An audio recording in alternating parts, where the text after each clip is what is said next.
உன் அண்ணன் பாட்டு கல்யாணத்துல இருந்து ஓடிட்டான்னு வை, அப்புறம் நீ லாக் ஆயிடுவ.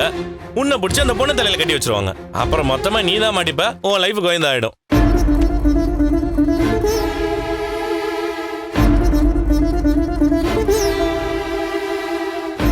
என்ன மச்சான் என்னென்னமோ சொல்ற? டேய் அனுபவத்துல சொல்றேன், உஷாராய்க்க.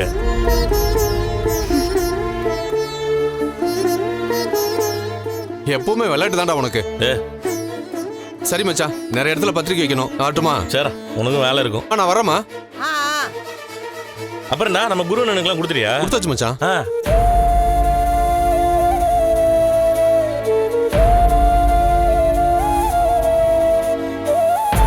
என்ன ஆண்டி இவரு வர்றவங்க முன்னாடி எல்லாம் மனோஜ் இன்சல்ட் பண்றாரு? அவன் என்ன புதுசாவ பண்றான்? அவன் இவனை அசிங்கப்படுத்தலமா, அவன் சொன்னதை நீ கேட்டல்ல. கல்யாணத்துல நீ மாட்டினா வாழ்க்கை ஒரேடியா முடிஞ்சிரும்னு சொன்னான். இதுலயே தெரியலையா அவன் யார சொல்றான்னு?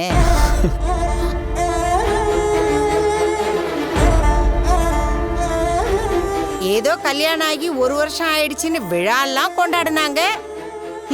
என்னென்ன பேச்சு மாறி மாறி புகழ்ந்துகிட்டாங்க. என்ன ஆட்டம்லாம் ஆடுனாங்க. இப்ப அவன் மனசுல என்ன இருக்குன்னு வெளியில வந்துருச்சுல்ல. தலையில கட்டிட்டாங்க, மாட்டிக்கிட்டேன்லாம் சொல்றான். இதுதான் இவங்க 1 வருஷம் வாழ்ந்த லட்சணம். அவன் கடனேன்னு தாம இவ கூட வாழ்ந்துகிட்டு இருக்கான்.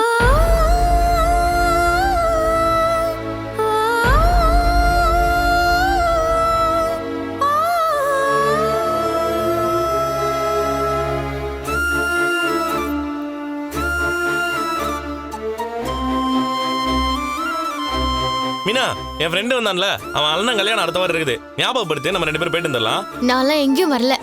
ஓ, உனக்கு வேலை இருக்குதா? சரி, அப்ப நான் மட்டும் போயிட்டு வந்துடுறேன். சவாரி போனோம், தோசை எடுத்து வை, நான் சாப்பிட்டு கிளம்புறேன். தோசைலாம் இல்ல. ஏன் இட்லி வச்சிருக்கியா? மாவு இல்ல. ஏன் மாவு இல்ல? அரைக்கல. சரி, அப்ப உப்புமா பண்ணிடு. நீ தான் நல்லா செய்வே இல்ல.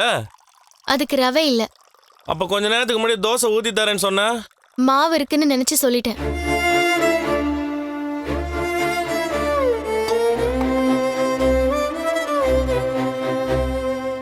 என்ன நீ எதுக்கு எடுத்தாலும் ஏதாவது பதில் சொல்லிட்டு இருக்கிற?